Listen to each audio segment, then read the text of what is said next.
Chapter 2. Talent, that slippery thing, had been the frequent subject of dinner conversation between Edie and Manny Wunderlich for over half a century.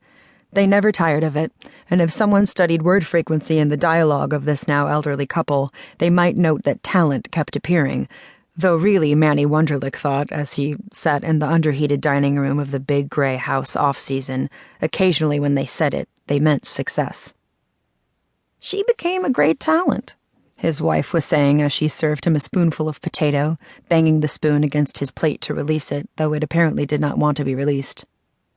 When they first met in Greenwich Village at a party in 1946, she was a modern dancer and she leapt around her bedroom on Perry Street wearing just a bedsheet, with ivy twined in her hair. In bed, the calloused bottoms of her feet were sharp against his legs.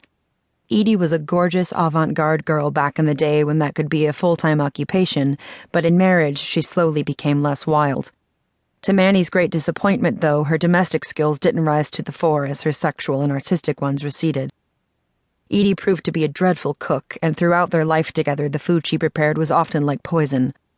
When they opened Spirit in the Woods in 1952, they both knew that finding an excellent cook would be essential to the enterprise.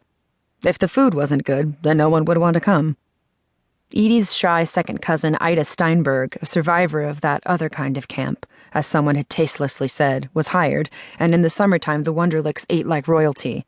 But in the off-season, when Ida only worked occasionally for special events, they generally ate like two people in a gulag. Glutinous stews, potatoes in various iterations. The food was bad, but the conversation was vigorous as they sat and talked about many of the campers who had come through these stone gates and slept in these teepees. Lately, as the year 2009 came to a close, they could no longer remember all of them, or even most of them, but the coin-bright ones shone through the murk of the Wunderlich's memory. Manny had unconsciously begun grouping the campers over the decades into categories. All he needed was a name, and then the thought process and classification could begin. "Who became a great talent?" he asked. "Mona Vanderstein, you remember her, she came for 3 summers. Mona Vanderstein. Dance, he suddenly thought. "Dance?" he said tentatively. His wife looked at him, frowning.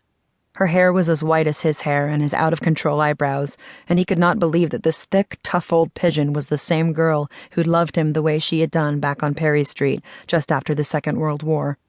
The girl who'd sat on a bed with a white iron headboard and parted her labia in front of him. He'd never before seen such a sight, and his knees had almost given out. She had sat there, opening herself like little curtains, and smiling at him as though this was the most natural behavior in the world. He'd just stared at her, and she'd said, "Well, come on," without any indication of shyness. Like a giant, Manny had crossed the room in one big step, throwing himself upon her, his hands trying to part her further, to split her and yet own her at the same time, conflicting goals that somehow got worked out over the next hour in that bed. She grasped the rails of the headboard. She opened and closed her legs upon him. He thought she might kill him accidentally or on purpose. She was wild that day, and for a long time afterward, but then eventually the wildness faded.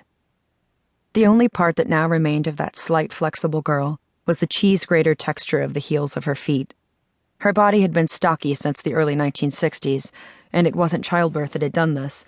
The Wunderlichs had been unable to conceive, and though there was pain in this fact, it had been blunted over time by all the teenagers who came through Spirit in the Woods. Edie, back in late middle age, seemed to have been physically rebuilt in the image of a pyramid. No, she was built, Manny realized one day, like one of the teepees they could see out their window across the road. One of the teepees that had lasted all this time and never needed repair, never needed anything, because they were so primitive and basic and self-contained. "Mona Vanderstein was not a dancer," Edie said now. "Think again." Manny closed his eyes and thought. Various girls from camp obediently appeared before him, like the muses, dancers, actresses, musicians, weavers, glass-blowers, printmakers. He pictured one particular girl with her arms thrust into a bucket of purple dye. Now he felt an old twitch and stir in his hiked-up trousers, though this was only phantom limb arousal since he was on hormones for prostate cancer and had budding breasts like a girl and hot flashes of the kind that his fairly stupid mother used to complain about as she fanned herself with a copy of Silver Screen magazine in their Brooklyn apartment.